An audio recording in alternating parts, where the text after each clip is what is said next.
Hello, and welcome to another U.S. Tech Workers podcast. I'm your host, Kevin Lynn. I'm also the founder of U.S. Tech Workers, and today is Friday afternoon, July 17th, 2020.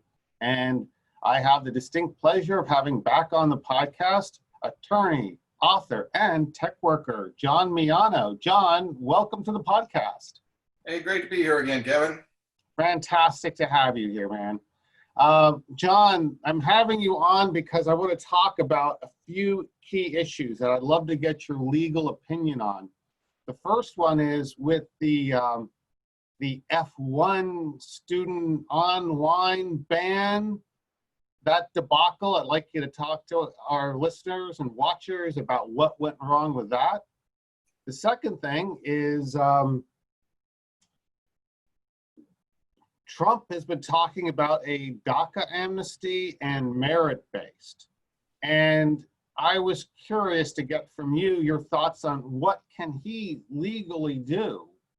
He can do anything, but what will the law support him doing when it comes to those two things? And then lastly, I'd like to talk to you about the H-1Bs suing over the ban. So where do you want to begin, John? Well, I guess we started the first one about the student visa fiasco.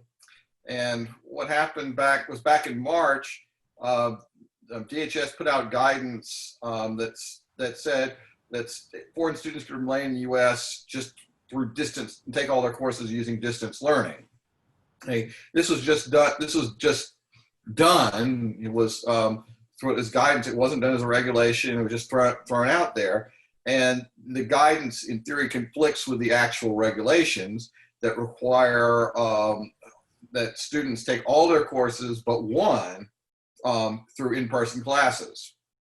Mm-hmm. So, and this has been on the books for a long time. Right, I think it's 2002. So you have to take you can take one class through distance learning, but they said because of this COVID thing that you can take they would take all their classes through distance learning. The problem is they left it open-ended. Whoever drafted the regulation, they didn't say for the end of this school year. They said to the end of the crisis.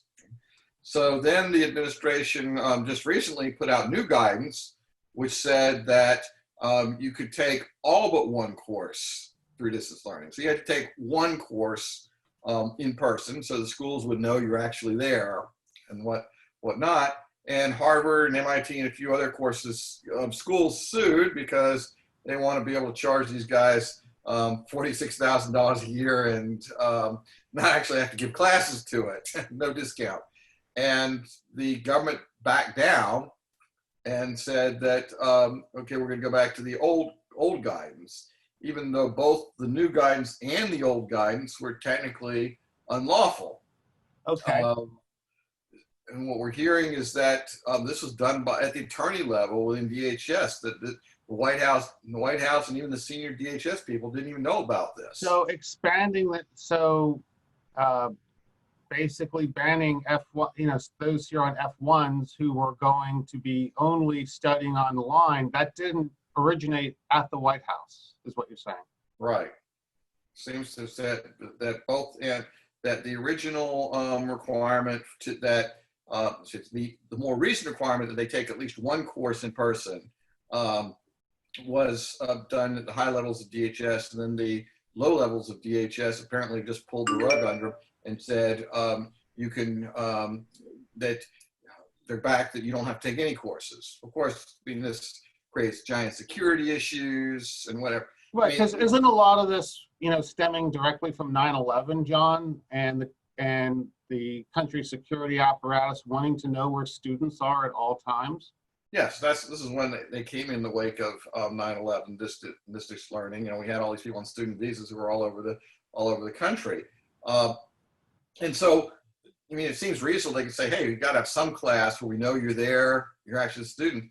If you're going to take all your classes distance learning, why be in the U.S. in the very first place? Right. Or why be in a high rent area when you can move to a low rent area, live with relatives, something like that? Yeah. Interesting. Now, one thing I heard invoked, John, was the APA, the Administrative Procedures Act. What Right. was that all about? Because they were saying this goes against APA to. Well, the reality is the whole thing goes against the APA. Even what so they put out a new guidance, okay, without going through notice and comment, saying that you can stay here even if you're not taking any classes. This was done in the spring of this year. Okay? So this needs to be a very conscious act that requires certain amount of vetting with the public. Then, any kind of rule change like this. In theory, they could have done it as an emergency rule, but it wasn't done as an emergency rule. It's just guidance. And then the new one is just guidance. Okay, so technically both of them are illegal. So the university is saying, well, you can't do the new illegal one is bad, but the old illegal one is good. Okay, it's like nonsense. Okay. And then this is kind of aided by the Supreme Court's crazy decision in the Regents case involving DACA. The University of California Regents, right? Yeah. So in that case, the Supreme Court said, remember Trump said we were getting rid of this DACA because it was unlawful. And the Supreme Court didn't even address the question was lawful. They said that you didn't consider the question of whether the status of the people receiving DACA. So, the Supreme Court has set up this situation where agencies can be forced to pursue unlawful, to continue unlawful policies. This is the mess that John Roberts has created. And so now we're saying that they've got to continue the unlawful procedures that they did before. They can't do it with can't do new unlawful procedures. And we're basically turning the courts into a super legislature here. Okay. It's a total mess. And, this is what John Roberts has unleashed on us. And we're going to see a lot more of this in the future.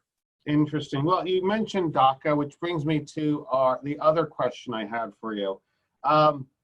Trump, he was being interviewed, I think, by Telemundo a week ago, and he let slip that he has a DACA amnesty in the works. And there's also going to be a merit-based component to this.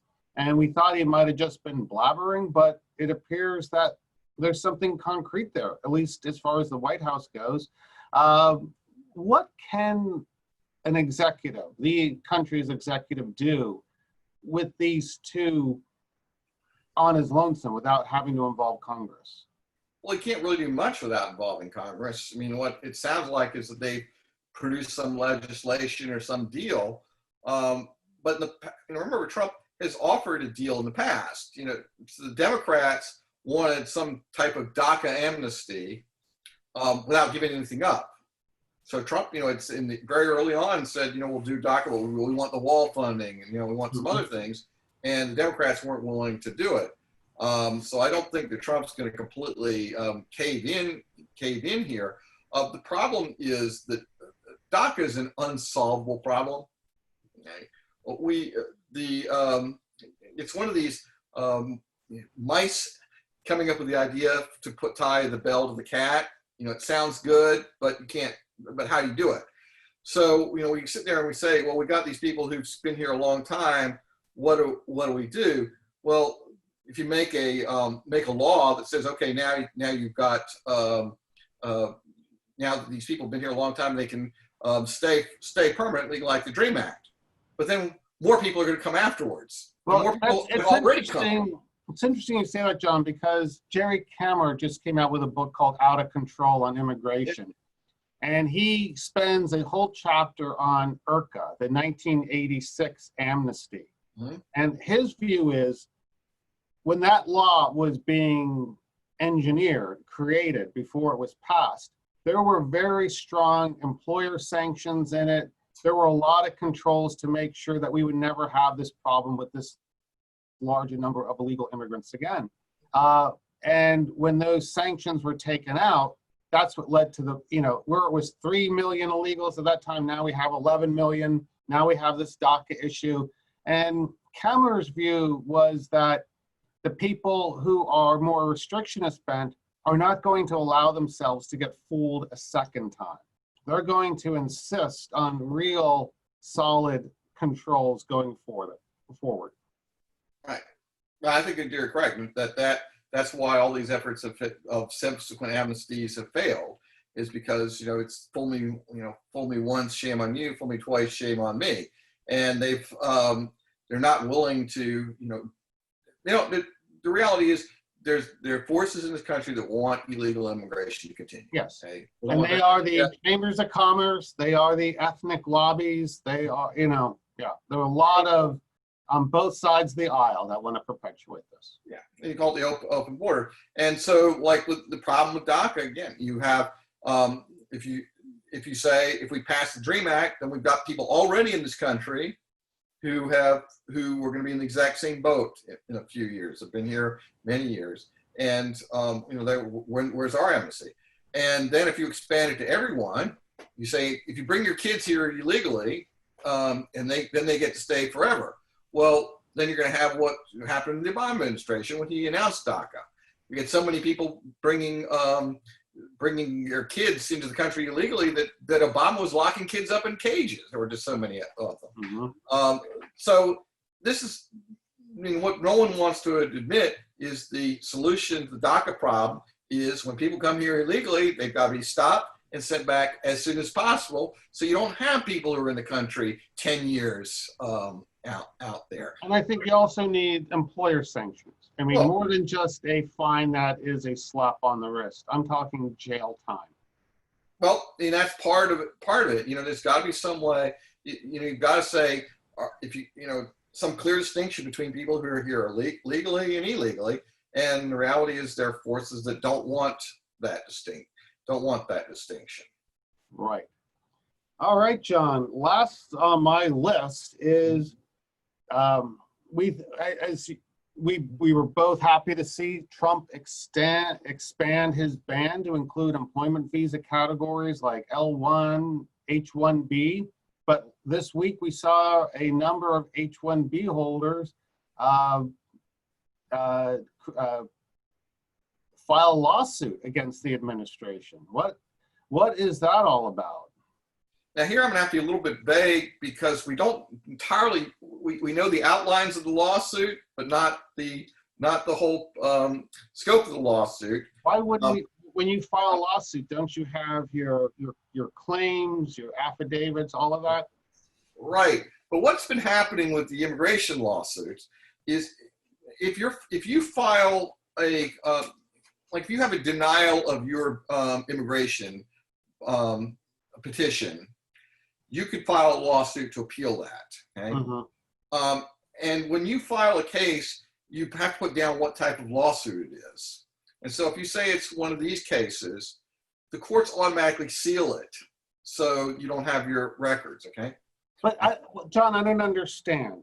These are non-immigrant and temporary employment visa holders. They are not immigrants. Right. But what's happening is these immigration lawyers filing lawsuits are filing these cases that they're supposed to classify as either Administrative Procedure Act challenges or challenges to the INA, which are explicitly listed as separate categories. They're filing them as if they were, they're classifying them as challenges to immigration decisions.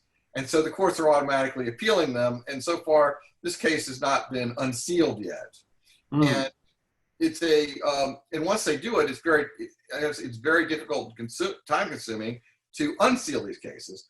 However, they did, apparently the plaintiffs gave a copy of a preliminary injunction motion to the press.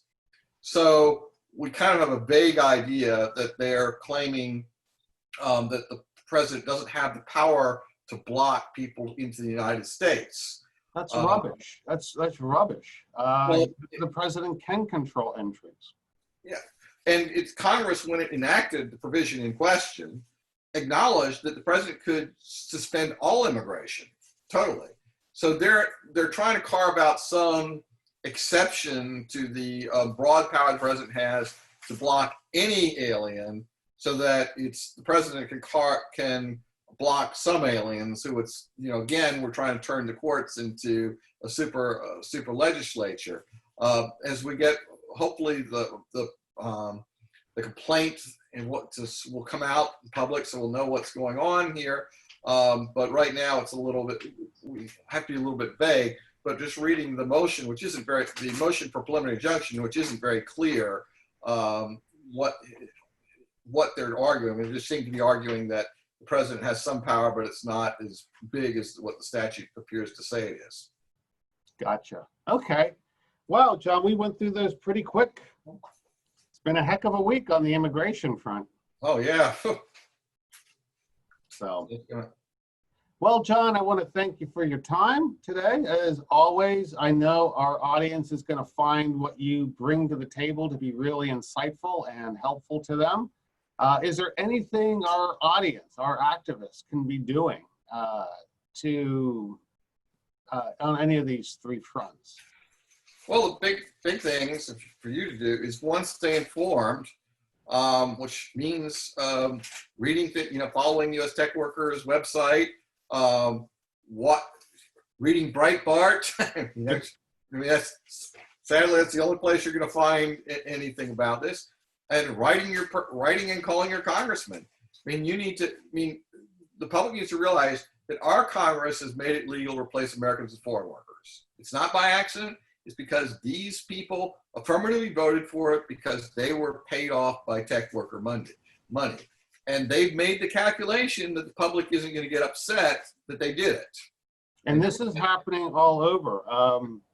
In fact, last night, I'm running on about 4.5 hours sleep right now because President Trump mentioned us in a tweet last night. We're running ads throughout the Tennessee Valley Authority region and in DC talking about the outsourcing going on there. There's also another, just this last week, Vanguard announced that it's going to outsource 1,200 jobs to Infosys. And their Infosys is going to build an office right next to where Vanguard is in Philadelphia. And you know what happens? They'll rebadge these people to Infosys, and within a year, they'll all be out on the street, replaced. After they've done their knowledge transfer, they'll be on the street, and it'll be H-1Bs here and Indians offshore running Vanguard's IT. Well, we need President Trump to stand up for it, and sadly, he hasn't done what he was elected to do on this regard. He still has some time between now and the election, and we're certainly hoping that he'll take some serious action here. But the problem we've seen is that the Apples of the world seem to have more voice in the Trump administration than average American workers. The hope of voters when they voted for Trump, someone who was, I would say, let's say a little oddball or a little bit quirky. How's a quirky good way of doing it? We voted for a quirky president because we thought he would shake things up. And we thought that he would stand up to the Tim Cooks of the world. We thought he would stand up to Microsoft. And, it hasn't really happened yet. So, I hold out hope because it certainly isn't going to happen. Because the senile guy running against him sure isn't going to fix any of these problems. I did a rant in the last week's newsletter on the Biden immigration plan, and it's awful to say the least. Disaster. It's embarrassing. Biden is a total kleptocrat, and that's it. And but if you were Biden's family, you'd be doing really well. but sadly, I think the Trump administration is making the bad calculation that people they're seeing how bad Biden is. Biden is a crook. Let's put it like blunt about it. And they're sitting there saying maybe we don't have to do all these things because what's the alternative? They're not going to go vote for Biden. But the mistake in that calculation is they can do what they did for Mitt Romney and John McCain and just not vote at all, and staying home with an alternative. So, if Trump wants to get reelected, he needs to give people an incentive to vote for him. And who can argue with putting an end to replacing Americans with foreign workers? That's an easy one, but there are forces in the White House that are blocking that. Crazy. And you're referring, of course, to the Kushner-Koch brother wing of the White House. Well, John, thanks so much again for joining us. And to our audience, thank you for joining us, giving us a little bit of your day. If you like this podcast, please give us a thumbs up. Also, if you're not already, please subscribe. That way you'll be notified every time a new video is put out. Although maybe not, because I'm hearing from our subscriber base that they don't get notified at all. So we could be getting shadow banned there, but that wouldn't surprise me given the powers that be. But hey, be sure to like us, subscribe, check us out on our website at www.ustechworkers.com. Subscribe to our newsletter, stay informed, and we'll see you next time.